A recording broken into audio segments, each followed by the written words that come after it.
ప్రభునామమున మహిమ కలుగును గాక. మన ప్రియ రక్షకుడు ప్రభు అయిన యేసుక్రీస్తు వారి దివ్యమైన నామమున చేరువచ్చిన ప్రియులందరికీ నా హృదయపూర్వక వందనాలండి.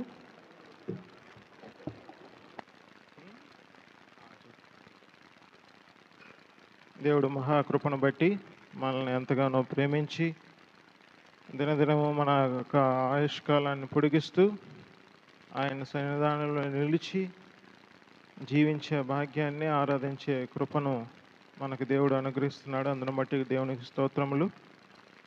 మనము గత నెలల నుంచి ఫిలిప్పీలు రాసిన పత్రికలో ప్రభు శ్రేష్టమైన సంగతులు, సంఘానికి అవసరమైన సంగతులు దేవుడు వినిపిస్తుండగా మనం విని మేలులు పొంది ఆ ప్రకారంగా జీవించే వారమై ఉంటున్నాం. ఈ ఉదయకాల సమయంలో మరికొన్ని సంగతులు దేవుడు కృపను బట్టి మనం పొందుకుందాం. ప్రియులారా, అపోస్తుడైన పౌలు రోమీయులకు రాసిన పత్రిక 8వ అధ్యాయము 1 నుంచి 11 వచనాలు బైబిల్ ఉన్న వారందరూ తీయవలసిందిగా మనం చేస్తున్నాం. రోమీయులు రాసిన పత్రిక 8వ అధ్యాయం 1 నుంచి 11 వచనాలు ఉత్తర ప్రత్యుత్తరాల రీతిలో మనం చదువుకుందాం. ప్రియులారా, మొదటి వచనం నేను చదువుతాను, 2వ వచనం మీరు చదవండి. ఆ రీతిగా 11 వచనాలు మనం చదువుకుందాం. కాబట్టి ఇప్పుడు క్రీస్తు యేసునందు వారికి ఏ శిక్షా విధి లేదు.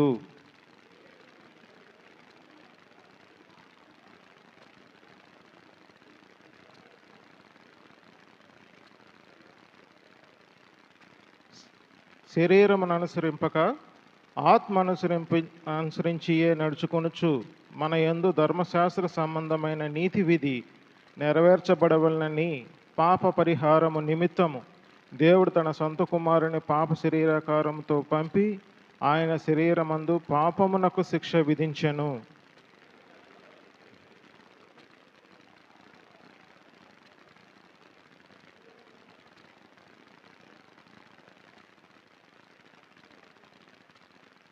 ఆత్మానుసారమైన మనస్సు జీవము సమాధానమై ఉన్నది.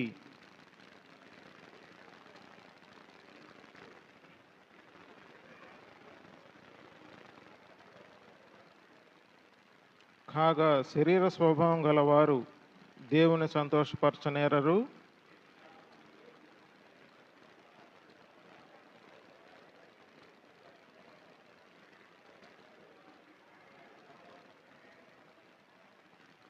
క్రీస్తు మీలో నున్న యెడల మీ శరీరం పాప విషయమై మృతమైనది గాని మీ ఆత్మ నీతి విషయమై జీవం కలిగి ఉన్నది. మృతులలో నుండి యేసును లేపిన వాని ఆత్మ మీలో నివసించిన యెడల మృతుల నుండి క్రీస్తు యేసును లేపిన వాడు చావునకు లోనైన మీ శరీరములను కూడా మీలో నివసించుచున్న తన ఆత్మ ద్వారా జీవింపచేయును. దేవుడు తన వాక్యాన్ని దీవించును గాక. వాక్య సహాయార్థం ప్రార్థన చేసుకుందాం. మనందరూ తలలు వంచి ప్రార్థనలో ఏకీభించవలసిందిగా మనవి చేస్తున్నాం. కృపా సత్య సంపూర్ణుడా, నా ప్రియపరలోపు తండ్రి, జీవం గలనైనా జీవాధిపతి యేసుక్రీస్తు నీ ఘనమైన నామములకు బంగారు పాదములకు వేలాది స్థుతులు స్తోత్రములైనా గడిచిన కాలంతో కాచి రక్షించి మరొక దినం పరిశుద్ధ దినాన్ని మా సన్నిధానంలో నిలిపి ప్రభా నాయన నీ యొక్క సన్నిధి కాంతిలో నిలిచి నీ ఒక్కం వైపు తిరిగి నాయన మరి మా యొక్క జీవితాలను మా యొక్క ప్రతి పరిస్థితిని నీ అందు పాదాల దగ్గర పెట్టి నేను ఆత్మతో సత్యంతో ఆరాధించే జీవితాన్ని మీరు మాకు అనుగ్రహించిన విధానానికై స్తోత్రములు తండ్రి. తిరిగి ప్రభా మా యొక్క జీవితము విశ్వాస మూలమగు జీవితంలో ముందుకు సాగే ఆ గొప్ప కృపను మాకు అనుగ్రహిస్తూ నీ యొక్క సన్నిధి కాంతిలో నీ యొక్క మాటలు వినే ధన్యతను మాకు నాయన మరి అనుగ్రహిస్తున్న విధానం బట్టి స్తోత్రములు. చేరువచ్చిన ప్రతి బిడ్డని మీరు జ్ఞాపకం చేసుకునండి, దీవించండి, ఆశీర్వదించండి. వారికి కలిగిన ప్రతి పరిస్థితిలో నాయన మరి వారికి విడుదల విమోచన అనుగ్రహించి సమాధానముతో నాయన యొక్క జీవితాన్ని అనుభవించలాగా మీరు కృప చూపించండి. ప్రార్థన చేసిన సహనాన్ని బట్టి నాయన మరి మీరు ద్వారాలు తెరిచే బిడ్డకు స్వస్థతనిచ్చారు. సంపూర్ణ స్వస్థతనివ్వండి. యవనస్తురాలు ఉంటుండగా నీ ప్రియబిడ్డ నాయన మరి చక్కటి ఆరోగ్యంతో నాయన మరి కుటుంబానికి నీకు ఉపయోగపడే బిడ్డగా సంతోషంతో నాయన కుటుంబం ఆనందించలాగా బిడ్డకి మీరు స్వస్థతను అనుగ్రహించమని వేడుకుంటున్నాం. తిరిగి ప్రభువా నాగమణి ఆంటీ గారి విషయంలో కూడా మీరు తోడుగుండి సహాయం చేయండి. ఆ బిడ్డకు కలిగిన బలహీనత నుంచి విడుదల దయచేయండి. ఇంకా ఎందరైతే ప్రభువా మరి సంఘములో నాయన మరి నీ యొక్క బిడ్డలుగా ఉంటూ నీ యొక్క ప్రియులుగా ఉంటూ శరీర బలహీనతలు కలిగి ఉన్నారో వారందరిని బట్టి నాయన ప్రార్థన చేస్తుండగా నీవు పొందిన దెబ్బల చేత స్వస్థత కలుగునని వాగ్దానం మేము పుచ్చుకొని వాగ్దానం ఎత్తుపట్టి నాయన మరి నీ సన్నిధానం ప్రార్థన చేస్తుండగా శరీర బలహీనతలను తుడిచివేయమని మీరే మహిమ ఘనత ప్రభావాలు పొందమని వేడుకొనుచున్నాం. తిరిగి నీ దాసుడు వట్టివాడు ఎన్నిక లేని వాడిని నాయన మీరు నిలబెట్టుకొని మీరే వర్తమాన వాక్యాన్ని అందిస్తున్నారు. అందరూ బట్టి నీ స్తోత్రములు. ఆత్మ సంచారంతో ఆత్మ నడిపింపుతో వర్తమాన వాక్యాన్ని మీరే అందించమని మీరే మహిమ ఘనత ప్రభావాలను పొందమని ప్రభునేసుక్రీస్తు నామమున వేడి ప్రార్థన చేయుచున్నాం తండ్రి. ఆమేన్. మంచిది ప్రియులారా, సమయం 11:12 అయింది. త్వరగానే విడిచి వెళ్దాం. ఈ రోమీయులు రాసిన పత్రిక అపోస్తుడైన పౌలు చాలా చక్కగా ఒక విశ్వాస జీవితానికి ప్రాథమికమైన సంగతుల్ని కూలంకషంగా వివరిస్తూ తాను యొక్క అనుభవాన్ని క్రోడీకరిస్తూ క్రీస్తు యేసు మనకు దయచేసిన జీవితాన్ని ఈ యొక్క పత్రికలో పొందుపరిచాడు. ప్రియులారా, మనము విశ్వాస యొక్క జీవితంలో ముందుకు సాగాలంటే ఏ రీతిగా సాగాలో ఈ అధ్యాయం చాలా స్పష్టంగా మనకు వివరిస్తుంది. ఈ రోమీయులు రాసిన పత్రిక 8వ అధ్యాయాన్ని నేను ఎందుకు ఆరంభించాల్సి వచ్చిందంటే 8వ అధ్యాయం 8 అనంటే దేవుడు హెబ్రియల్ ఆల్ఫాబెట్స్లో 8వ అక్షరం హేత్గా ఉంది. ప్రియులారా, ఏమంది? హేత్ అని అంటే దానికి ఒక గూఢార్థం ఖచ్చితంగా ఉంది. దేవుడు మానవునికి భాష ఇచ్చింది మనం ఏ రీతిగా జీవించడానికి. భాష లేకుండా కూడా జీవించలేమా? ఖచ్చితంగా జీవించవచ్చు ప్రియులారా.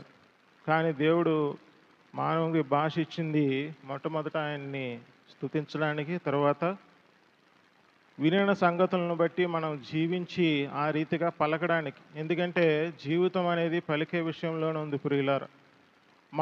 మనకి ఏదైతే అనుగ్రహింపబడిన జీవితం అది పరలోక సంబంధమైనదై ఉంటుందో ఆ జీవితం అది పలుకుట ద్వారానే కలుగుతుంది.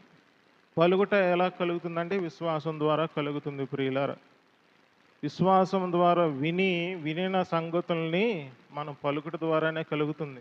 మరి మీరు ఎంతమంది అలాగ అభ్యాసం చేస్తూ జీవిస్తున్నారో నాకైతే తెలియదు. కానీ మీరు మీ యొక్క జీవితం పట్ల ఒక గ్రహింపు కలిగి నిరీక్షణ కలిగి ఆ సంతోషంతో సమాధానంతో ముందుకు సాగాలంటే ఖచ్చితంగా దేవుడు అనుగ్రహించు మాట చొప్పున మనం పలికి జీవించాలి ప్రియులారా. కాబట్టి ఈ 8 అంటే హేత్ అంటే కీర్తనల గ్రంథం 119వ అధ్యాయం తీయండి ఒకసారి. కీర్తనల గ్రంథం 119వ అధ్యాయం 57వ వచనం చదువుతారా? కీర్తనల గ్రంథము 119వ అధ్యాయం 57వ చరణం. యెహోవా నీవే నా భాగము, నీ వాక్యములను అనుసరించి నడుచుకుందునని నేను నిశ్చయించుకొని ఉన్నాను. 57 పైన ఏమని రాసిందండి? హేత్ అని ఉంది. హేత్ అని అంటే హేత్ అనేది హిబ్రూ భాషలో డిస్క్రైబ్ ఏ రీతిగా చేస్తున్నారని అంటే a person rushing to God with their heart ప్రియులారా. అంటే ఒక వ్యక్తి పూర్ణ హృదయంతో దేవుని యొద్ద పరిగెత్తి రావడం ప్రియులారా. 64వ వచనం మనం గమనించినట్లయితే యెహోవా భూమిని నీ కృపతో నిండి ఉన్నది, నీ కట్టడలను నాకు బోధింపుము అంటున్నాడు. అదే రీతిగా 58వ వచనంలో కటాక్షముంచుమని నా పూర్ణ హృదయంతో నిన్ను బతిమాలుకొనుచున్నాను అంటున్నాడు. అంటే ఈ రీతిగా హేత్ అని అంటే ఆ భాగమంతా ఒక వ్యక్తి పూర్ణ హృదయంతో దేవుని సన్నిధానంలో పరిగెత్తి రావడం అని అంటే అతను జీవించే విధానమే. ఏ రీతిగా దేవుడు అతనికి ఒక భాగం అనేది నిర్ణయించాడో అది దేవుని వాక్యం మూలముగానే ఉంది ప్రియులారా. మనం వాక్యాన్ని సరిగా విని అనుసరించి నడవకపోతే కింద చూడండి ఒకసారి 67వ వచనం చూడండి. శ్రమ కలుగక మునుపు నేను త్రోవ విడిచితిని, ఇప్పుడు నీ వాక్యం అనుసరించి నడుచుకొనుచున్నాను. వాక్యం అనుసరించి నడిస్తే ఏం కలుగుతుందమ్మా? అనుసరించి నడుచుకోకపోతే ఏం కలుగుతుంది? శ్రమ కలుగుతుంది. అనుసరించి నడిస్తే ఆయన భాగము దక్కుతుంది, అంటే మన విశ్వాస జీవితం దక్కుతుంది. శ్రమ కలుగుతుందనంటే మనం ఆయన యొక్క భాగాన్ని మనం ఏం చేస్తున్నామనంటే అనుభవించలేకపోతున్నాం ప్రియులారా. లేవీకాండం 8వ అధ్యాయంలో మనం గమనించినట్లయితే అహరోను కుమారులకి అహరోనికి దేవుడు ఒక కట్టడి విధించాడు. వాళ్ళని యాజకులుగా, లేవీలను యాజకులుగా ఏర్పాటు చేసుకున్నాడు. ఆ క్రమంలోనే వారికి దేవుడు ప్రశస్త వస్త్రాలని, శిరస్త్రాన్ని, పూర్తిగా యాజకుడికి సంబంధించిన ప్రతి ఒక్క వస్త్రధారణని అనుగ్రహిస్తూ వారికి దేవుడు ప్రాయశ్చిత్త బలి చేసిన తర్వాత వారికి అనుగ్రహింపబడే ఏదైతే ఆ దహన బలి ద్రవ్యం కావచ్చు, లేకపోతే ఆ బలి ద్రవ్యమైన పశువులో ఒక ప్రత్యేకమైన పోర్షన్, అంటే భాగము ప్రియులార, అదే ఏమంటున్నాడంటే కుడి జబ్బ లేకపోతే అల్లాడించు బోర. వాటన్నిటినీ దేవుడు ప్రత్యేకపరిచి ఒక భాగముగా అలనాడు యాజకులకి దేవుడు అనుగ్రహించాడు. అదే రీతిగా విశ్వాసులమైన మనకి దేవుడు స్వాస్థ్యం అనుభవించడానికి మనకు ఒక పోర్షన్ ఇచ్చాడు. అదే మనం అల్లాడించు బోర అనుకోవచ్చు, లేకపోతే కుడి జబ్బు అనుకోవచ్చు. దేవుడు మనకు అనుగ్రహించిన ప్రత్యేకమైన పోర్షన్ ఏంటంటే, దేవుని భాగం ఏంటంటే అది జీవితం ప్రియులార. ఆ జీవితాన్ని మానవుడు ఏ రీతిగా వెతుకుతున్నాడు? ఈ 8వ అధ్యాయాన్ని నేను అంత విపులంగా చెప్పవలసిన ఆవశ్యకత ఎందుకు ఉందనంటే, దేవుడు ఈ 8వ అధ్యాయం పట్ల ఒక విశ్వాసి ఏ రీతిగా టర్న్ అవుతాడో ఉంది. ఇప్పుడు యవనస్తుల గురించి మనం మాట్లాడుకుంటుంటే, యవనస్తులు ఇంటర్మీడియట్కి ఏ రీతిగా మనం అటు ఇటు దానికి భాగమని చెప్తామో, అదే రీతిగా రోమిలు రాసిన పత్రిక 8వ అధ్యాయము ఒక విశ్వాసి జీవితానికి ఒక మీడియేట్ అయినది ప్రియులార. విశ్వాసి జీవించాలనంటే 2 విధాలుగా జీవించగలడు. అది తాను అనుసరించే విధానం చొప్పున, అంటే శరీరాన్ని అనుసరించి, లేకపోతే దేవుడు అనుగ్రహించు ఆత్మను అనుసరించి జీవించాలి. ఈ రెండే. ఈ రెండిటి కాకుండా జీవించే విధానంలో లేనివాడు అవిశ్వాసిగా ఉంటాడు. అవిశ్వాసిగా కూడా ఏ రీతిగా ఉంటాడో అది 7వ అధ్యాయం మొత్తం చెప్పాడు.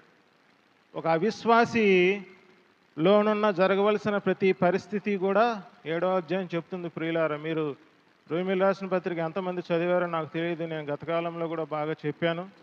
మీరు తరచి చదవండి, మీకు ఖచ్చితంగా దేవుడు ఆ వాక్య ప్రత్యక్షతను అనుగ్రహిస్తాడు. మీరు లేఖనాలను అనుసరించి చదవటంలో దేవుడు యొక్క పాటు అనేది మనం గ్రహించి చదివితే అర్థమవుతుంది ప్రియులార. అలా కాకుండా చదివే వాళ్ళు కూడా ఉంటారు. నేను ఒక 10 రోజులను ముగించాననే వాళ్ళు ఉంటారు. నేను సంవత్సరానికి 3 సార్లు చదివానని ఉంటారు. అలా చదివి ఆశీర్వాదంతో విశ్వాస మూలము జీవితంలో ముందుకు సాగితే దేవుని కృప విషయమైన ఏర్పాట్లో ఉన్న బిడ్డలే అవుతారు. అలా కాకుండా నేను చదివితే నాకు ఇది కలుగుతుంది అని చాలామంది అనుకుంటూ ఉంటారు. ఈ లోకంలో మతాలు కూడా ఎన్నో ఉన్నాయి ప్రియులారా. ఆ మతాల్లో కూడా నేను ఇది చేస్తే నాకు ఇది కలుగుతుందనే నియమముతో ఉంటారు వాళ్ళు. ఆ రీతిగా వెతకడం వల్ల, జీవించడం వల్ల మనము ఆ జీవితం ఏదైతే దేవుడు మనకు అనుగ్రహించిన యెహోవా ఇచ్చే భాగము అది మనకు కలగదు. మనము ఆ భాగాన్ని లేకపోతే ఆ జీవితాన్ని మనం పొందుకోవాలంటే ఖచ్చితంగా అది పరలోకం నుంచి వచ్చే దివ్య మహిమ నుండి వచ్చే శబ్దమని పేతురు రాసిన 1వ పత్రికలో చెప్తున్నాడు ప్రియులారా. మరి ఆ భాగాన్ని మనము పొందుకోవాలంటే ఖచ్చితంగా ఏం చేయాలండి? ఏం చేయాలి చెప్పండి యవనస్తులు? దేవుని లేఖనాలని మనం పరిశీలించాలి. మరి పరిశీలించినప్పుడు ఆ భాగాన్ని మనం పొందుకోగలం. దేవుడు అనుగ్రహించే జీవితం అది ఏ జీవితం అయి ఉంటున్నాడు? రండి ధ్యానిద్దాం. మొదటి వచనం చదవండి ఒకసారి. కాబట్టి ఇప్పుడు క్రీస్తు యేసునందున్న వారికి ఏ శిక్షా విధియు లేదు అంటున్నాడు. అక్కడ నిలబడదాం. ఇక్కడ మనకు ఒక జీవితం ఉంది. ఆ జీవితం విషయమైన బయలుపాటు అనేది దేవుడు అనుగ్రహిస్తున్నప్పుడు అది మనం పొందుకోవడం ద్వారానే మనకు జీవితం కలుగుతుంది. అది దేవుని నోటి నుంచి వచ్చే మాట వలన కలుగుతుంది. ఆ మాట నోటితో మనం తిరిగి పలకడం ద్వారా కలుగుతుంది. ప్రియులారా, క్రీస్తు యేసునందు నాకు ఏ శిక్షా విధి లేదు అని మొదట నువ్వు నమ్మాలి. శిక్షా విధి లేదు అని అంటే, క్రీస్తు యేసునందు ఏ శిక్షా విధి లేదు అని అంటే, ఇక్కడ శిక్షా విధి లేదు అనేది, శిక్ష అనేది ఏం తెలుపుతుంది ఇక్కడ? మనం ఈ శిక్ష అనేది విషయంలోనే 2-3 భిన్నాభిప్రాయాలతో విశ్వాసి అవగాహన చేసుకొని జీవిస్తున్నాడు. ప్రియులారా, ఇక్కడ శిక్ష అనేది ఏ శిక్ష? సరే లేదు అంటున్నాడు కాబట్టి ఇంకా లేదులే అని విస్మరించడానికి కూడా అవకాశం లేదు. ప్రియులారా, చాలామంది విశ్వాసులు ఏమనుకుంటూ ఉంటారంటే, ఆ దిన వర్తమానము వారికి అన్వయించుకుంటారు. ఏ రీతిగా? వారి విశ్వాస జీవితంలో ముందుకు సాగే విశ్వాస మూలమగు జీవితంలో ఉండక శరీరాన్ని అనుసరిస్తే శరీరానుసారంగా జీవించే తరుణంలో ఇప్పుడు క్రీస్తు యేసునందున్న వారికి ఏ శిక్షా విధి లేదు అనే వాగ్దానంతో ఉపదేశకుడు లేకపోతే గృహ నిర్వాహకుడు వాక్యాన్ని చెబుతూ ఉన్నప్పుడు ఆయన నాకు శిక్షా విధి ఏం లేదు కాబట్టి నేనేం చేసినా పర్వాలేదు అని జీవిస్తూ ఇతరులను, లేకపోతే సేవకుల ముందో లేకపోతే గృహ నిర్వాహకుల ముందో ఇలా జీవిస్తున్నప్పుడు ఖచ్చితంగా వాళ్ళకి కోపం వస్తుందా రాదా? గృహ నిర్వాహకుడిగా మొదట బాధపడతాడు. ప్రియులారా, ఖచ్చితంగా కోపం కూడా వస్తుంది. అరే నేను చెప్పింది ఏంటి, వీళ్ళు చేసేది ఏంటి అనేది వస్తుంది. అలాగని చెప్పేసి నువ్వు శిక్షా విధి లేదని చెప్పి శిక్షా కారణమగు ప్రతి కార్యాన్ని నువ్వు ఇంకా విశ్వాసిగా ఉండి కూడా జీవిస్తూ ఉన్నప్పుడు నువ్వు అసలు మారు మనసు పొందలేదేమో, అది సరిగా చూసుకో అనే వాక్యం ద్వారా, లేకపోతే నువ్వు ఇంత చేసినా కూడా దేవుడు ఎలా క్షమిస్తాడు, మేము ఇంత పర్ఫెక్ట్గా ఉంటుంటే దేవుడిని అలా ఎలా విడిచిపెడతాడనే అవగాహన లోపం. ఈ 2 పద్ధతులు మానవుణ్ణి లేకపోతే విశ్వాసిని వెంటాడుతూ ఉంటాయి.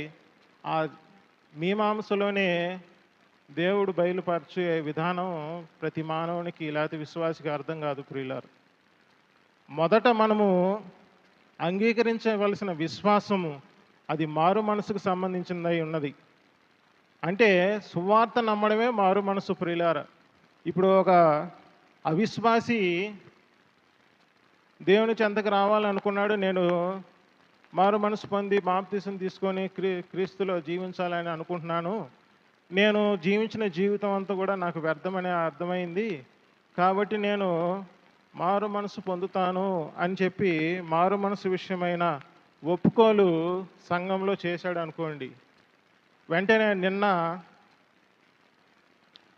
అతను ఒకవేళ ఏదో శరీరానికి సంబంధించిన ప్రతి విషయాన్ని నీచకార్యాన్ని జరిగిస్తూ ఉన్నాడు అనుకోండి, ఆ చెప్పినప్పుడు ఖచ్చితంగా ఒప్పుకున్నాడు కాబట్టి కొంతకాలం ఆ విషయంలో నేను తన యొక్క శరీర నిగ్రహం చేత శరీర సాధకం కొంచెమై ఉండునని, ఏ రీతిగా అయితే తిమోతి రాసిన మొదటి పత్రిక 4వ అధ్యాయం 8వ వచనంలో ఆ సాధకాన్ని సాధించి కొంతకాలం ఉండగలడు.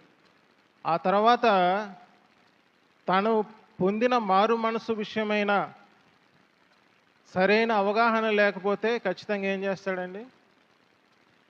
మరలా పాపం చేస్తాడు.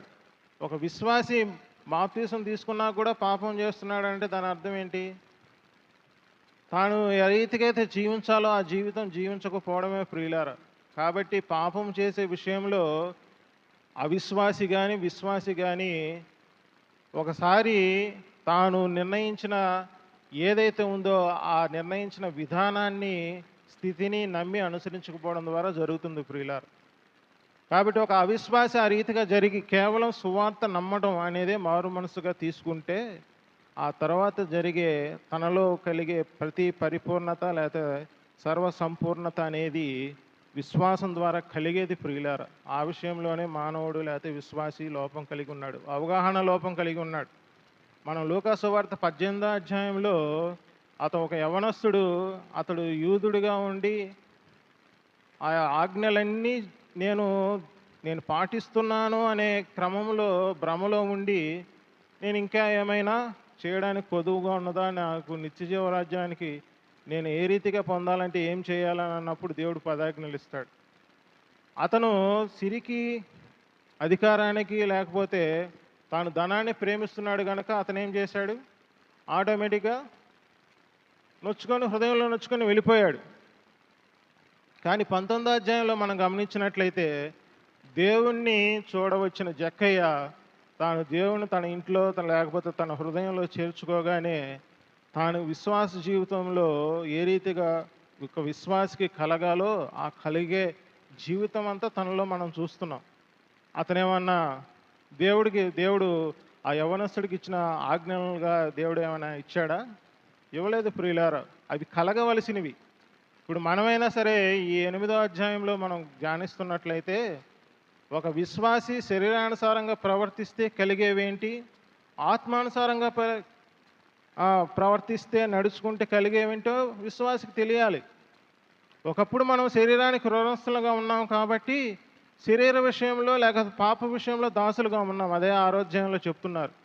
మనం ఇప్పుడు నీతికి దాసులుగా అయ్యున్నాం కాబట్టి మనల్ని ఏం చేయమంటున్నాడు, ఖచ్చితంగా ఆ అవయవాలన్నీ లేకపోతే మన శరీరాన్ని కావచ్చు, మన ఆత్మను కావచ్చు, సంపూర్ణముగా మనకు మనమే దేనికి సమర్పించుకోవాలి, నీతికి దాసులుగా అవడానికి సమర్పించుకోవాలి.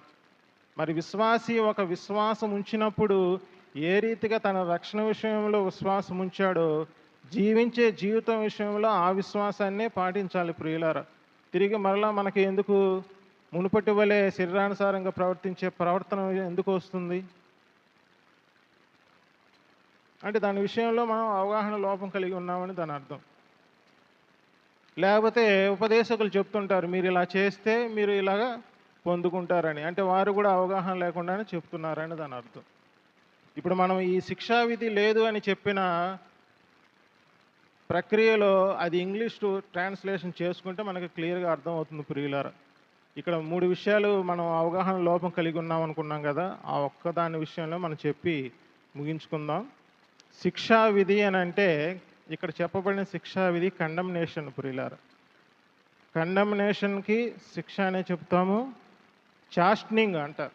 చాస్ట్నింగ్ అంటే శిక్షణ అంటే మనకు బాగా అర్థమవుతుందేమో, కానీ బైబిల్లో శిక్ష అనే రాసి ఉంది. చాస్ట్నింగ్ అంటే కూడా శిక్షే ప్రియులారా. శిక్షకి కండమ్నేషన్ అని ఉంది, చాస్ట్నింగ్ అని ఉంది. కండమ్నేషన్ అంటే ఇంకా దానికి తీర్పుకి ఇంకా తిరుగులేదు.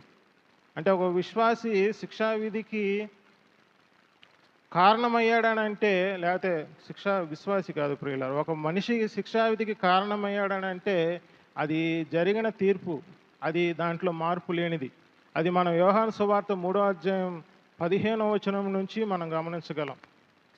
లోకముకు కలిగిన తీర్పు శిక్ష ప్రియులారా. ఎందుకంటే వాళ్ళు ఏ రీతిగా ఉండి ఏ రీతిగా మరణిస్తున్నారో చాలా స్పష్టంగా యోహాను సువార్త 8వ అధ్యాయం 24వ వచనంలో చెప్తాడు మన ప్రభువైన యేసుక్రీస్తు వారు. చూడండి ఒకసారి 8వ అధ్యాయం 24వ వచనం యోహాను సువార్త.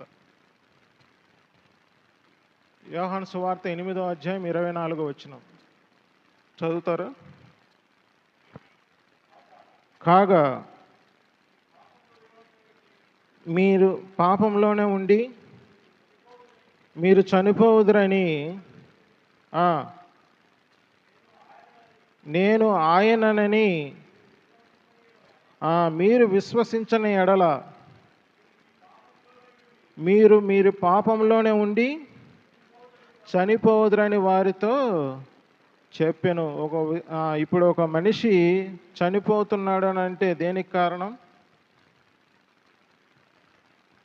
పాపం ప్రియులారా. అంటే మనము ఆయన యందు విశ్వాసం ఉంచకపోతే, నేనే ఆయనంటే నేనే దేవుని నీతినని విశ్వాసం ఉంచకపోతే, నేనే విడుదల విమోచన కలగజేసేవాడిని లేకపోతే పాపం నుంచి విమోచించేవాడినని విశ్వాసం ఉంచకపోతే మీరు మీ పాపంలో నుండి చనిపోతారు. కాబట్టి ఇంకా తీర్పు కంపల్సరీ.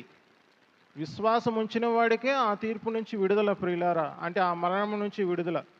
ఆ శిక్ష నుంచి. ఇక్కడ శిక్ష కూడా ఏం చెప్తుందనంటే కండమ్నేషనే. పాపమునకు వచ్చు జీతం మరణం అంటే అక్కడ కూడా కండమ్నేషనే ప్రియులారా. అంటే పాపం వల్ల మరణం కలిగింది ఒక అవిధేయత ద్వారా. అంటే ప్రతి మానవుడు కూడా పుడుతూనే మరణంతోనే పుడుతున్నాడు. ఆ విషయాన్ని మనం గమనించుకోవాలి. ఈ విషయాల్లో మనం కలవరాలు చెందుతూ ఉంటే మన విశ్వాస జీవితం మనకు బయలుపరచబడదు.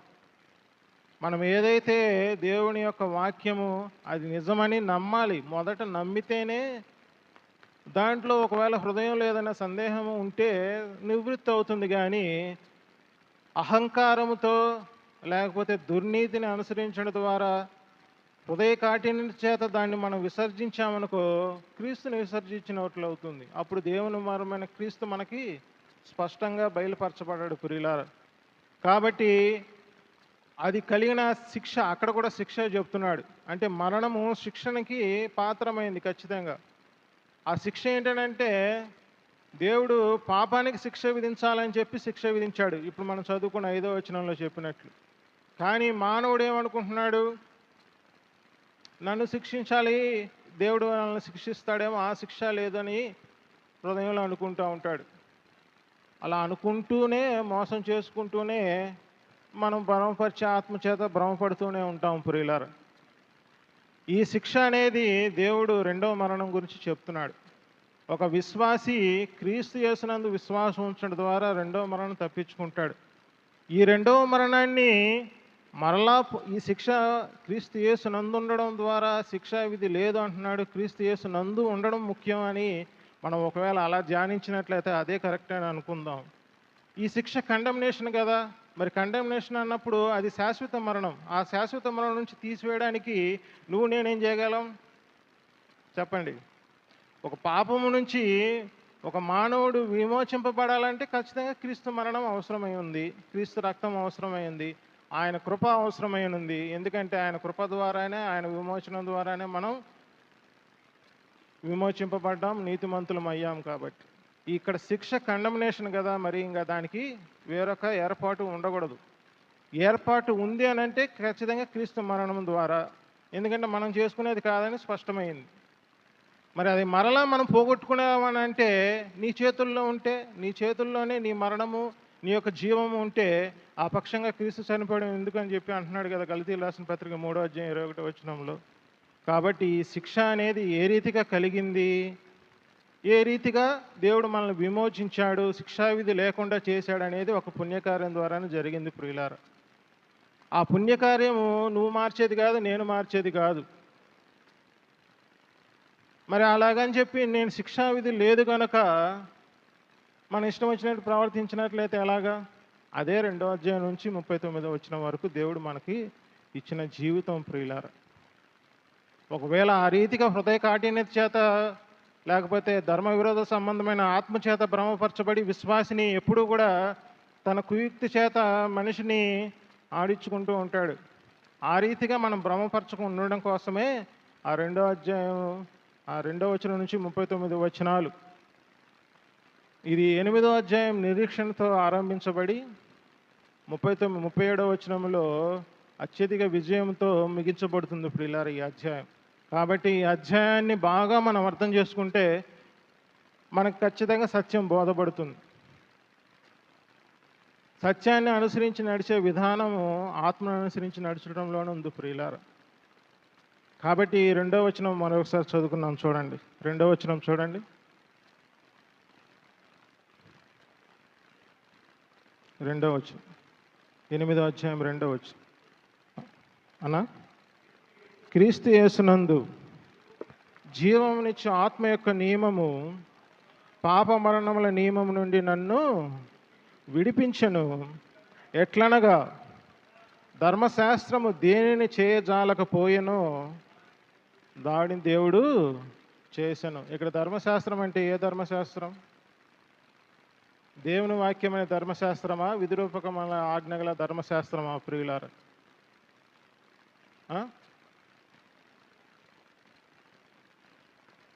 చెప్పండి. ఇన్ని రోజులు మనం వాక్యం వింటున్నాం కదా, ఈ ధర్మశాస్త్రం ఏ ధర్మశాస్త్రం? దేవుడు నిబంధన మార్చాడు. విశ్వాస నిబంధన అంటే వాళ్ళు కోరుకున్నారు కదా, కోరుకున్న దాన్ని బట్టి దేవుడు ఇస్తూ ఉంటాడు. మన జీవితంలో కూడా అంతే. కోరుకున్నాం అనుకోండి, నువ్వు శ్రమలు కోరుకుంటున్నావా, శ్రమలు ఇస్తాడు దేవుడు. శ్రమలు ఇచ్చి అవి శిక్ష చేస్తాడు. అదే ఇప్పుడు నేను చెప్పాను కదా, శిక్ష వేరు, శిక్షణ వేరు. ఆ రెండో శిక్ష ఏంటంటే చాస్టనింగ్ ప్రియులారా. అది ద్వితీయోదాసకాండం 8వ అధ్యాయం 5వ వచనంలో చెప్పినట్టు, లేకపోతే హెబ్రీయులకు రాసిన పత్రిక 12వ అధ్యాయం 7వ వచనం నుంచి కిందకు చదువుతూ ఉంటే, ఒక కుమారుడికి తండ్రి ఇచ్చే శిక్షణ ప్రియులారా, అది శిక్షగానే ఉంటుంది, అది దుఃఖకరంగానే ఉంటుంది, అది శరీరం యొక్క బలహీనతల నుంచే వెళ్తుంది ప్రియులారా. ఎందుకంటే మనం మానవ యొక్క లేకపోతే విశ్వాస యొక్క జీవితాన్ని దేవుని వాక్యం మూలంగా జీవించాలి కదా. అదే జీవితం అంటున్నాం, అదే పోర్షన్ అంటున్నాం, దేవుడు మనకు అనుగ్రహించిన భాగం అంటున్నాం కదా. ఆ భాగాన్ని మనం శరీరాన్ని అనుసరించి నడుచుకోకూడదనే చెప్తున్నాయి కింద వచనాల్లో మనం 5-6 వచనాలు గమనించినట్లయితే. మరి ఆ విషయాల్లో మన ధర్మశాస్త్రం అంటే క్రియల మూలమైంది. అలనాడు ఇజ్రాయేల్ ప్రజలు కూడా రోమీయులకు రాసిన పత్రిక 9వ అధ్యాయం 31-32లో చెప్పినట్టు, నీతి కారణమగు నియమాన్ని వాళ్ళు వెతికారు. కానీ వాళ్ళు ఏ రీతిగా వెతికారని అంటే క్రియల మూలంగా వెతికారు, విశ్వాసం మూలంగా వెతకలేదు. కానీ దేవుడు అనుగ్రహించే నీతి ఎలా ఉంటుంది? విశ్వాస మూలమైన నీత, క్రియల మూలమైన నీత? ఖచ్చితంగా విశ్వాస మూలమైన నీతే ప్రియులారా. వాళ్ళు క్రియల మూలంగా వెతికారు, అదే ధర్మశాస్త్రం మూలంగా వెతికారు. ధర్మశాస్త్రం మూలంగా అంటే ధర్మశాస్త్రం ఏం చెప్తుంది? అది నేను నీతికారమైన నియమాన్ని నేను విడుదల చేయలేను బాబు, నేను పాపాన్ని విషయంలో పాపం ఎట్టితో తెలియపరుస్తాను, కానీ పాపం విషయంలో విడుదల నేను చేయలేను అని చెప్తుంది ప్రియులారా. కాబట్టి దేవుడు ప్రభువైన యేసుక్రీస్తు వారు దాన్ని మన పాప నియమం నుంచి మనం విడుదల చేశాడు. అంటే ఒక వ్యక్తికి లేకపోతే ఒక మనిషికి ఆత్మ, మనస్సు, శరీరం ఏ రీతిగా ఉంటుందో, ఈ మూడిటి విషయంలో 2 నియమముల ప్రకారము మానవుడు జీవిస్తూ ఉంటాడు. ఎందుకంటే మానవుడు ఎవరు కూడా తప్పిదాలు చేయాలనే ఉద్దేశంతో ఉండడు కదా. ఎందుకంటే మానవుడు దేవుని స్వరూపి. ఖచ్చితంగా కొంతలో కొంతైనా ఖచ్చితంగా మానవుడు ఎంత పాపం ఉన్నప్పటికీ పాపాన్ని చేయాలని ఆశించడు ప్రియులారు. కానీ తనలో ఉన్న ఏదైతే నియమాలు ఉన్నాయి, 2 నియమాలు ఉన్నాయి. అదే చూడండి, రోమీయులకు రాసిన పత్రిక 7వ అధ్యాయం 22 నుంచి చదువుకుందామా.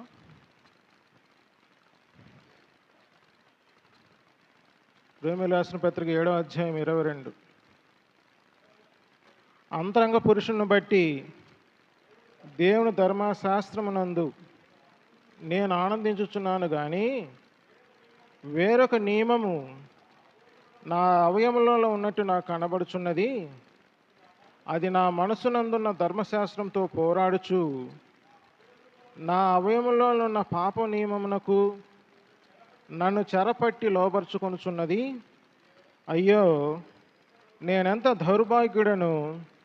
ఇట్టి మరణమునకు లోనగు శరీరము నుండి నన్నెవడు విడిపించును? మన ప్రభువైన యేసుక్రీస్తు ద్వారా దేవునికి కృతజ్ఞతాస్తుతులు చెల్లించుచున్నాను. కాగా మనస్సు విషయంలో నేను దైవ నియమమునకును, శరీర విషయంలో పాపం నియమునకు దాసునై ఉన్నాను. అప్పటికి ఇంకా ఆత్మ నియమము అర్థమైన తర్వాతే రాశాడు. ఆత్మ నియమం అర్థమైతే అన్న తర్వాతనే మనకి శరీరంలో పాప నియమము, మనసులో దైవ నియమం ఉందని మనం ఎరుగుతాం.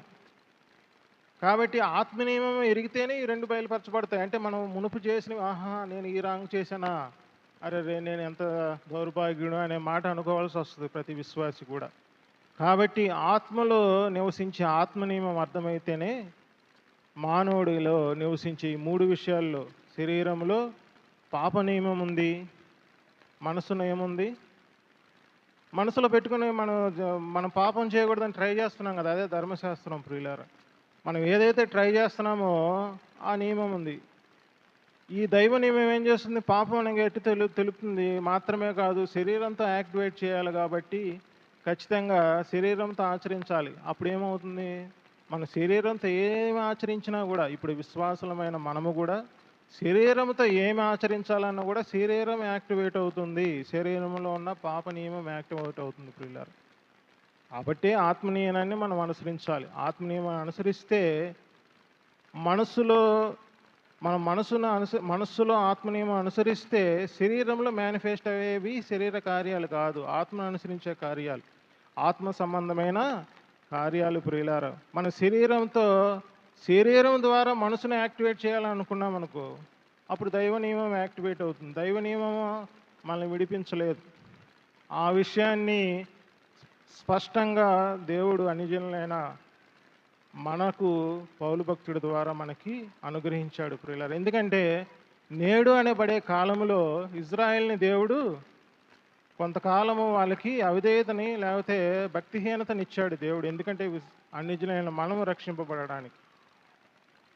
కాబట్టి వాళ్ళు అవిధేయత స్థితిలో ఉండిపోయారని చెప్పి వారు విధేయత స్థితిలోకి రారంటే వారందరూ దేవుడు మరలా మనం ఎప్పుడైతే సంఘం ఎత్తబడుతుందో వారి యొక్కకి మళ్ళా విమోచన స్టార్ట్ అవుతుంది ప్రియులారు.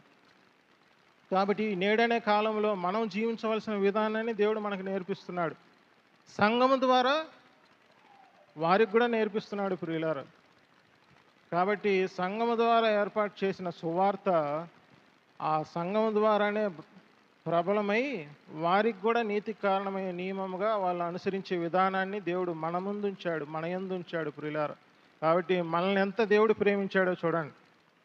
కాబట్టి నీతికి కారణమైన నియమం అనేది అది స్వాతంత్రం ఇచ్చు సంపూర్ణ నియమం అని యాకోబు రాసిన పత్రికలో 1వ అధ్యాయం 25వ వచనంలో చెప్పాడు.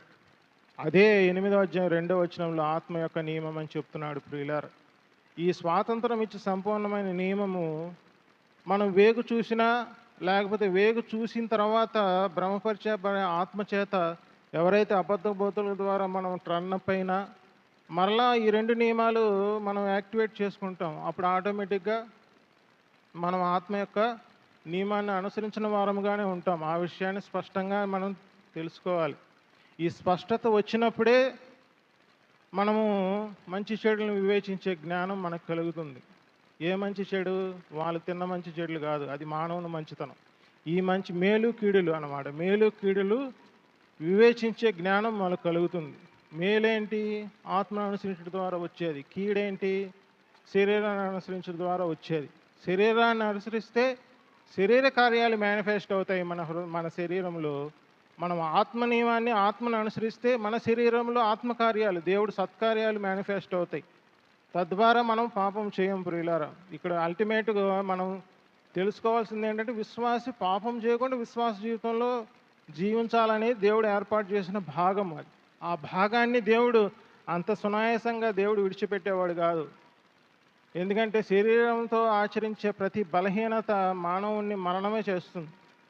చదువుదాం చూడండి, 3వ వచనం చదువుదాం ఒకసారి. 5 కూడా చదువుదాం. శరీరం అనుసరింపక ఆత్మను అనుసరించి నడుచుకోను మనయందు ధర్మశాస్త్ర సంబంధమైన నీతి విధి నెరవేర్చబడాలని పాప పరిహారము నిమిత్తం దేవుడు తన సొంత కుమారుని పాప శరీరకంతో పంపి ఆయన శరీరమందు పాపమునకు శిక్ష విధించను. శరీరానుసారులు శరీర విషయం మీద మనసుంతురు, ఆత్మానుసారులు ఆత్మ విషయం మీద మనసుంతురు. శరీరానుసారమైన మనస్సు మరణము, ఆత్మానుసారమైన మనస్సు జీవము సమాధానమై ఉన్నది అంటున్నాడు. ఆత్మానుసారమైన మనస్సే మనం జీవింపజేయడానికి, అది సమాధానంతో జీవింపజేయడానికి మనకు ఆత్మ ప్రభు సహాయం చేస్తాడు. మనం అలనాడు అన్యులుగా లేకపోతే అవిశ్వాసులుగా ఉన్నప్పుడు మన జీవితం అంతా పాపములకు దాసులుగా ఉన్నాం. అంటే మన కంట్రోల్ అండర్ పాపము అన్నమాట. కాబట్టి దానికి దాసులుగా ఉన్నాం. దానితోనే మనం అది ఎలా నడిపిస్తే అలా నడుస్తూ వచ్చాం. కానీ ఇప్పుడు మనం నీతికి దాసులమైన మనము ఈ ఆత్మ నియమములో దేవుడు అనుగ్రహించిన గొప్ప వరం ఏంటంటే మనం పరిశుద్ధాత్మ దేవునికి ఆత్మానుసారంగా జీవించడానికి మన జీవితాన్ని అది అప్పజెప్పాలి. అది స్వాతంత్రమే కానీ అది మన యొక్క దాన్ని ఏమంటారు, స్వాతంత్రాన్ని హరించడం కాదు ప్రియులారు. గలతీయులు రాసిన పత్రిక మనం గమనించినట్లయితే 3వ అధ్యాయం 3వ వచనం చదవండి ఒకసారి.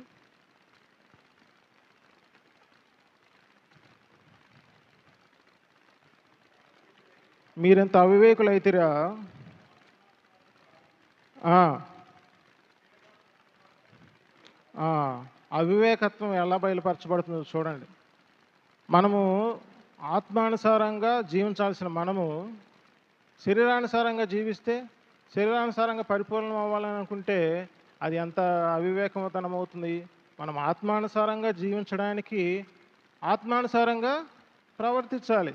మనం శరీరానుసారంగా పరిపూర్ణం అవ్వడానికి చూస్తున్నామంటే శరీరానుసారంగా ప్రవర్తిస్తున్న వారం అవుతాం ప్రియులారా. శరీరానుసారంగా ప్రవర్తించడం అంటే ఏంటంటే మరలా ధర్మశాస్త్ర సంబంధమైన నీతి విధి నెరవేర్చాలని, క్రీస్తు దాన్ని నెరవేర్చాడని తెలియక మనం దాన్నే వెంబడిస్తున్నట్లు. అది జ్ఞానానుసారమైనది కాదు కదా! మరి ఇజ్రాయేల్ ప్రజలు ఆ రీతిగానే వెంటాడారు. వాళ్ళు ఆసక్తి బాగానే ఉంది. నేను ఎంతైనా గొప్పగా దేవుని యందు నేను నిలబడాలి, పాపం చేయకుండా నిలబడాలి, నేను బాగా దేవుని పని చేయాలి అని నువ్వు నిలబడుతున్నావు. కానీ నువ్వు ఆత్మానుసారంగా జీవించని పక్షంలో ఏ రీతిగా నిలబడతావు? శరీరానుసారంగా జీవిస్తే స్పష్టంగా శరీర కార్యాలే నెరవేర్చబడతాయి. ఈ 5వ అధ్యాయం 19లో చెప్పినట్టు. ఆత్మానుసారంగా జీవిస్తే 22వ వచనంలో చెప్పినట్లు ఆత్మ ఫలాలు కలుగుతాయి ప్రియులారా. విశ్వాసం అనేది కలిగేది, ఆత్మ ఫలం అనేది కూడా కలిగేది ప్రియులారా. కలిగేది అనేది మన విశ్వాసం ద్వారానే కలుగుతుంది. కాబట్టే మనం ఆయన యందు విశ్వాసం ఉంచాలి. ఎందుకంటే విశ్వాసం వెల్లడైంది. ఆ వెల్లడైన విశ్వాసాన్నే హెబ్రీయులకు రాసిన పత్రిక 11వ అధ్యాయం 1వ వచనంలో నిరీక్షణ ద్వారా కలిగిన నిజస్వరూపం అన్నాడు. అది ఛాయ కాదు, నిజస్వరూపం విశ్వాసం. ఛాయ అనేది మనం ధర్మశాస్త్రం మూలమగు జీవితం. కానీ నిజస్వరూపం ఏది? విశ్వాసమే ప్రియులారా. ఆ విశ్వాసం ద్వారా జీవించే జీవితం ఎలా కలుగుతుందంటే నువ్వు నేను నిర్ణయించుకునే జీవితం ద్వారా, లేదా నీ మనసులో నేను పాపం చేయకుండా జీవించాలనే ద్వారా కలగదు. కేవలం ఆయన వాక్య ప్రత్యక్షత ద్వారానే కలుగుతుంది. ఆయన యొక్క మాట ద్వారానే కలుగుతుంది ప్రియులారా. దేవుడు మనకు అనుగ్రహించిన భాగం ఏదైతుందో అది ఆయన నుంచి రావాలి. ప్రతి వాక్యం కూడా మనం వాగ్దాన రూపంగా రోమీయులకు రాసిన పత్రిక 9వ అధ్యాయం 9వ వచనం చెప్పినట్టు వాగ్దాన రూపకమైనది వాక్యం ప్రియులారా. నువ్వు వాగ్దానముగా ఏదైతే వాక్యాన్ని నువ్వు నిలుపుకొని విశ్వాసం ఉంచి అది పలుకుతూ జీవిస్తావో నీలో కలిగేది ఈ ఆత్మానుసారమైన జీవితం. అదే నువ్వు శరీరానుసారంగా జీవిస్తున్నావు అనుకో, నీలో కొన్ని ట్రబుల్స్ ఏర్పడతాయి. ఆ కాన్సిక్వెన్స్, ఆ పర్యవసానాలకి నువ్వు శిక్ష చేయబడుతూ ఉంటావు. అదంతా దుఃఖకరమే. అప్పుడు నువ్వు ఏమనుకున్నా కూడా అది సఫలం అవుతూ ఉండదు. ఎందుకంటే నీ దగ్గర వాగ్దానం లేదు. అబ్రహాం ఏ రీతిగా జీవించాడండి? ఏ రీతిగా విశ్వాసం ఉంచాడు? ఆయన వాక్యం వచ్చినప్పుడు ఆ వాక్యాన్ని నీతిని నమ్మాడు కాబట్టి అది నీతికి ఎంచబడింది. విశ్వాసిగా దేవుడు తీర్చాడు ప్రియులారా. ఆ విశ్వాసం మనలో కలగాలి. కేవలం విశ్వాసం అంటే నమ్మకం. నేను కూడా యేసుప్రభుని నమ్మకం ఉంచానండి, ఆయన గొప్ప దేవుడండి అని అన్ని జనుల వలె, లేకపోతే లోకానికి కలిగిన సత్యం గురించి అనుభజ్ఞానంగా మనం ఉన్నైతే ఆత్మానుసారంగా జీవించే జీవితం మనకి అర్థం కాదు ప్రియులారు. వాగ్దాన రూపకమైన ఏదైనా సరే అది వాక్యం, అది విశ్వాసానికి సంబంధించింది. ఆ విశ్వాసం అనే ప్రతి మాట కూడా ఖచ్చితంగా మనకి పరలోకం నుంచి కలిగేది, ఆయన నుంచి వచ్చే వాక్యం. అది పరిశుద్ధాత్మ దేవుడు అది నీతి ద్వారా ఒప్పింపజేస్తాడు. దానిలో మన హృదయం ఏమవుతుంది, లేకపోతే మన ఆత్మ ఏమవుతుంది, జీవింపజేస్తుంది. మన మనసు నిర్లత్వం పొందుతుంది. అంటే మనస్సాక్షి శుద్ధి చేయబడుతుంది రక్తం ద్వారా. ఆ రక్తం ఏదైతే మనస్సాక్షిని శుద్ధి చేయబడుతుందో ఆటోమేటిక్గా మన శరీరంలో యొక్క కార్యాలన్నీ దేవునికి మహిమకరంగా మేనిఫెస్ట్ అవుతాయి. మనం శరీరానుసారంగా జీవిస్తామా, శరీర కార్యాలు యాక్టివేట్ అవుతాయి. దానిలో ఉన్న ప్రతి నీచం మనకు తెలుసు. కాబట్టి మనం తెలుసుకోవాల్సింది ఏంటంటే ఆత్మానుసారంగా జీవించాలి. అంటే ఎలాగా? మళ్ళీ ఆత్మానుసారంగా జీవించాలంటే ఎలాగా? అదే చెప్పాం కదా. మనం దేవుడి నుంచి వచ్చే ప్రతి మాట అది వాగ్దాన రూపకమని నువ్వు ఎత్తి జీవించాలి ప్రియులారు. క్రీస్తు ఆయనే నా స్వస్థత అని అన్నాడు అనుకో, ఆ వాగ్దాన్ని ఈరోజు దేవుడు నా జీవితం పట్ల నాకు శరీర బలహీనత ఉంది కాబట్టి ఈ వ్యాధితో నేను బాధపడుతున్నాను కాబట్టి దేవుడు నాకు ఈ వాక్యాన్ని ఈ దినం అనుగ్రహించాడు. నీ యొక్క కుమారుని ద్వారా, లేకపోతే నీ యొక్క గృహ నిర్వాహకుని ద్వారా, లేకపోతే నీ యొక్క ఆత్మ ద్వారా నాకు ఈరోజు ఈ వాక్యాన్ని అందించావు ప్రభా అని ఆ వాక్యాన్ని వాగ్దానముగా పట్టుకొని నువ్వు జీవించాలి తప్పితే నీకు నువ్వుగా జీవిస్తే అది శరీరానుసమైన జీవితం. తద్వారా నీకు కలిగే పర్యవసానాలన్నీ మీరు బేరీజు వేసుకోండి. ఖచ్చితంగా అవి నీకై నువ్వు చేసుకున్న పర్యవసానాలే ప్రియులారు. ఆత్మతో జీవించే జీవితాన్ని నువ్వు అభ్యాసం చేయాలి, తప్పదు ఇంకా. అది అభ్యాసం చేస్తేనే నీకు ఆ విషయంలో అవగాహన కలుగుతుంది.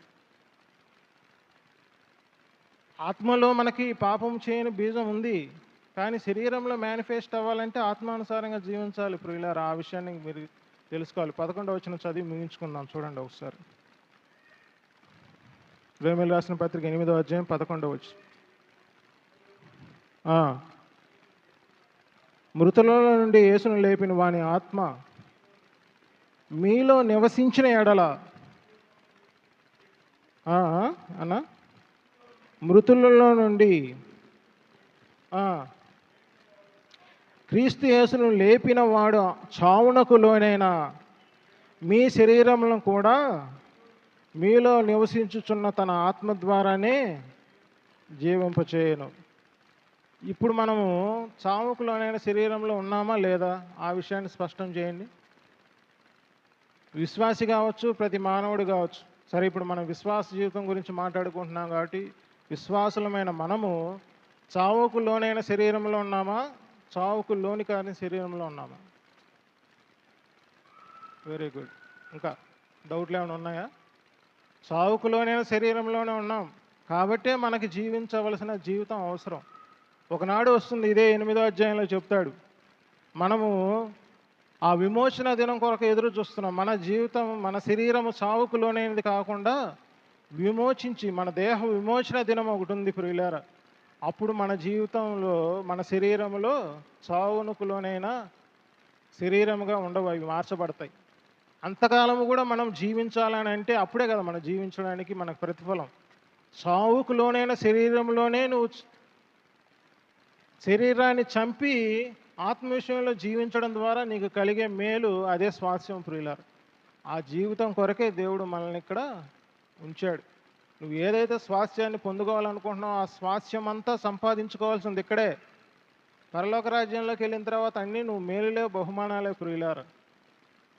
ఆ విషయాన్ని మీరు జ్ఞాపకం చేసుకోవాలి, హృదయంలో ఉంచుకోవాలి. ఇప్పుడు మనకు చావుకులోనైన శరీరాన్ని మనం పాపం లేకుండా, లేకపోతే ఇక్కడ చెప్పినట్లు చావునకు లోనైన మీ శరీరమును కూడా జీవింప చేయాలి అంటే కారణం ఎవరు? ఇప్పుడు చెప్పండి. ఈ 11వ వచనం చదివినాం కదా మనం. చావుకులోనైన శరీరాలని మనం జీవింపజేయాలంటే ఎవరు అవసరం? మీరు అవసరమా, లేకపోతే ఎవరు అవసరం? ఆత్మ అవసరం. ఇక్కడే చెప్తున్నాం కదా, ఆత్మను అనుసరించడం ద్వారా పరిశుద్ధాత్మ దేవుని సహాయంతోనే మనం జయించగలం. ఆ విషయంలో మనకు పరిశుద్ధాత్మ దేవుడు ఎవరిని అందిస్తాడు? దేవుని నీతిని బోధిస్తాడు, దేవుని నీతిని ఒప్పింపజేస్తాడు. అది పరలోకం నుంచి వచ్చే విశ్వాస వాక్యం ప్రియులారా. దాన్నే వాగ్దాన రూపకమైన వాక్యం అంటున్నాడు రోమీయులకు రాసిన పత్రిక 9వ అధ్యాయం 9వ వచనంలో. నువ్వు శరీరాన్ని అనుసరించి చావుకులోనైన శరీరాన్ని అనుసరించి చేయడం ద్వారా నీకు కలిగేవి శరీర క్రియలే. అవి మీరు స్పష్టంగా తెలుసుకోవాలి. నీకు నువ్వు సమర్థుడమని నువ్వు శరీర సాధకం చేత ఎంతకాలం నువ్వు జీవించినప్పటికీ నీలో ఉన్న సరౌండింగ్స్ని బట్టి నువ్వు జయించవచ్చు కొంతకాలం, కానీ కొంతకాలానికి నువ్వు ఖచ్చితంగా జయించలేవు ప్రియులారా. ఖచ్చితంగా తొలగిపోతావు. ఎందుకంటే దేవుడు ఒక వాక్యాన్ని అలా రాసిన తర్వాత ఆ శాస్త్రాన్ని నువ్వు ఎలా మారుస్తావు? దేవుడు ధర్మశాస్త్రం క్రియల మూలముగా నీతి కలగదు అని చెప్పినప్పుడు నువ్వు ఎలా కలగజేయడానికి ట్రై చేస్తావు? అలాగే దేవుడు శిక్షా విధి లేదు అని చెప్పినప్పుడు శిక్ష లేనప్పుడు జీవించాల్సిన జీవితం ఎలాగో తెలుసుకోవాలి. అంతేగాని నువ్వు మారు మనసు పొందడం కరెక్ట్ కాదేమో, లేకపోతే నీకు శిక్ష ఉంది ఎలా తప్పించుకుంటావు అని అనకూడదు ప్రియులారా. ఎందుకంటే అది తెలుసుకునే విధానం మనకు ఉంది, మరి అది తెలుసుకోవాలి. దేవుడు మనకి ఇచ్చినప్పుడు ఊరికనే ఇస్తాడా? దేవుడు మనకు జీవితాన్ని ఇచ్చినప్పుడు నువ్వు అది అనుభవిస్తే తెలుస్తుంది. అంతేగాని మనం మన మంచితనంతో చూడొద్దు, దేవుని మంచితనంతో చూద్దాం. ఇప్పుడు నేను శరీరానితోనే ప్రవర్తిస్తూ నిష్టగా ఉంటున్నానండి, ఉంటున్నా. కాబట్టి ధైర్యంగా ఇక్కడ నుంచొని చెప్తున్నా, మిమ్మల్ని చేయొద్దని చెప్తున్నా. సరే, మీరు స్టార్ట్ చేశారు. మీరు స్టార్ట్ చేసి కొంతకాలం అయిన తర్వాత మధ్యలో నేను పడిపోవచ్చు, శరీరాన్ని అనుసరించి ప్రవర్తించడం ద్వారా. అప్పుడు నేను మీకు చెప్పగలనా? ఎవరికి వాళ్ళు మన హృదయంలో ఏమనుకుంటాం, అరే నేను మళ్ళీ పడిపోయానా, మళ్ళీ నేను నిష్టగా ఉంటాను అని అలా అన్నప్పుడు మళ్ళా మనం ఆ శిక్షా విధి మనం లేదు అని అనుకున్నప్పుడు మళ్ళీ నువ్వు ఎలా విశ్వసిస్తావు, నువ్వు ఎలా ప్రార్థిస్తావు? రోమీయులకు పత్రిక 10వ అధ్యాయంలో అదే చెప్తాడు. విశ్వసింపవాడికి నువ్వు ఎట్లా ప్రార్థన చేస్తావు? నీ విశ్వాసం పోయింది, నీ శిక్షా విధి లేదనే నియమంలో పోయింది, నువ్వు మళ్ళా క్షమించమని ప్రార్థన చేస్తున్నావు అని అంటే దాని అర్థం ఏంటి? నా శిక్షా విధి నా దగ్గర ఉంది ప్రభువా, కాకపోతే నేను పోగొట్టబడ్డాను, కాబట్టి ఈ విషయంలో నుంచి నాకు విడుదల కలగజేయని ప్రార్థన చేస్తే ఆ శిక్షా విధి లేకుండా చేస్తాడనే ఆలోచన మనలో అదే టర్నప్ అవుతా మనం అలాగనే జీవిస్తూ ఉంటే శరీరానుసారంగా జీవిస్తున్నట్టే. శిక్షావిధి లేదు అని విశ్వాసం ఉంచిన విశ్వాసికి శిక్షావిధి మరలా కలుగుతుందని విశ్వాసం ఉంచిన విశ్వాసికి తేడా ఖచ్చితంగా మీకే తెలుస్తుంది ప్రియులారా. ఇప్పుడు ఆల్రెడీ మీరు అనుభవిస్తున్నారు. ఒకవేళ మొదటిగా శరీరానుసారంగా ప్రవర్తిస్తూ ఉంటే ఆత్మానుసారంగా రండి, ఆత్మానుసారంగా జీవించే వాళ్ళతో ఖచ్చితంగా సాక్ష్యాన్ని మీరు పొందుకుంటారు ప్రియులారా. కాబట్టి ఆత్మానుసారంగా జీవిస్తున్న వాళ్ళు ఖచ్చితంగా ఆత్మానుసారంగా జీవిస్తూనే ఉంటారు వాళ్ళకి. ఎందుకంటే దేవుడు వాగ్దాన రూపకమైన వాక్యం వస్తుంది, ఆ వాగ్దానం బట్టి వాళ్ళు మళ్ళీ ఏం చేస్తారు, జీవింపజేస్తూ ఉంటారు. వాళ్ళ యొక్క విశ్వాసం అంతకంతగా అభివృద్ధి అవుతుంటుంది, దానిలో దేవుని శక్తి ఉంది. అదే సువార్త ప్రియులారు. సువార్త ద్వారా విశ్వాస గృహానికి చేరే ప్రతి విశ్వాసిలోనూ దేవుడు ఆత్మ ద్వారా జీవింపచేసే ఆత్మ యొక్క నియమాన్ని ఎప్పుడూ హృదయంలో పెడుతూనే ఉంటాడు. అది మన మనస్సు ద్వారా యాక్టివేట్ చేసుకుంటే మన జీవితంలో మేనిఫెస్ట్, అంటే మన శరీరంలో మేనిఫెస్ట్ అవుతాయి. అంటే మన శరీరంలో మేనిఫెస్ట్ అంటే ఏంటి? సాక్షాత్కరిస్తాయి ప్రియులారా. అంటే మన హృదయంలో మన శరీరంలో కలుగుతాయి. ఆ కలిగేదే విశ్వాసం. ఆ విశ్వాసం కూడా వాగ్దానం రూపమైనదే ప్రియులారా. కాబట్టి ఏదైనా సరే దేవుడి నుంచి వచ్చే ప్రతి మాట వల్ల నువ్వు జీవిస్తున్నావని చెప్పి నీ యొక్క నోటితో ఒప్పుకోవడం ద్వారా అది కలుగుతుంది. ఎందుకంటే మన ప్రభువుగా నోటితో ఒప్పుకుంటేనే ఆత్మ ప్రభు మనకి వాగ్దానాలు ఇస్తాడు ప్రియులారా. మరి యొక్క వాగ్దానాలు తెస్తాడు, ఒక్క వాగ్దానంతో కాదు. మనం జీవించాలని అంటే మన నిరీక్షణ ఆయన యందు ఉంచాలంటే వాగ్దాన రూపమైన వాక్యాన్ని మనం గట్టిగా పట్టుకోవాలి. కాబట్టి విశ్వాస జీవితం వాగ్దాన రూపకమైనదని నమ్మి ఆత్మానుసారంగా జీవించడానికి ఆ ఆత్మకి, అంటే ప్రభువైన క్రీస్తు ఆత్మకి లేకపోతే పరిశుద్ధాత్మనికి మన యొక్క జీవితాన్ని అప్పగించాలి.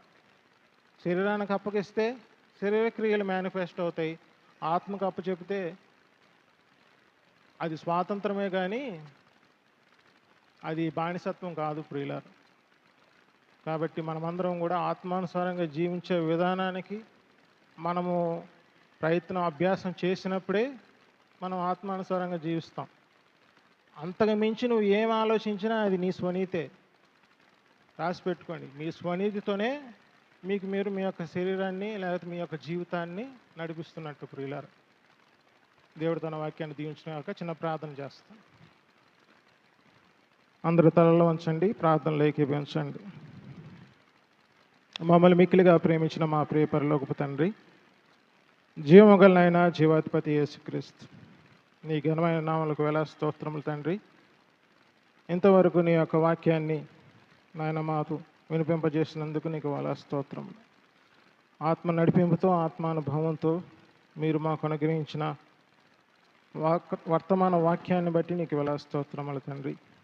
అవును ప్రభువా, అవివేకంతో ఆత్మతో ఆరంభించి శరీరంతో పరిపూర్ణమవ్వాలని మేము చేస్తున్న ఆ యొక్క తప్పిదాన్ని నాయన మాకు తెలియపరిచి జీవమునిచ్చు సంపూర్ణమైన ఆత్మ నియమానికి స్వాతంత్రం ఇచ్చు సంపూర్ణమైన నియమం అదే నీతికరమైన నియమమని, అట్టి నియమాన్ని మేము విశ్వాసం ద్వారానే దేవుడు అందించు వాక్య రూపముగా వాగ్దానంగా మేము పొందుకొని అది జీవిస్తూనే నాయన మరి మేము ఆత్మానుసారంగా జీవించగలవరమని అట్టి ఆత్మీయ అనుభవాన్ని మాకు నేర్పించమని, నాయన మా దగ్గరకు వచ్చిన వాక్యము అది పైనుంచి వచ్చిందని, అది నోటి నుంచి పలికితేనే అది మాకు కలుగుతుందని, నాయన మరి విశ్వాస ధర్మాన్ని అలనాడు మోషేకి నేర్పారు.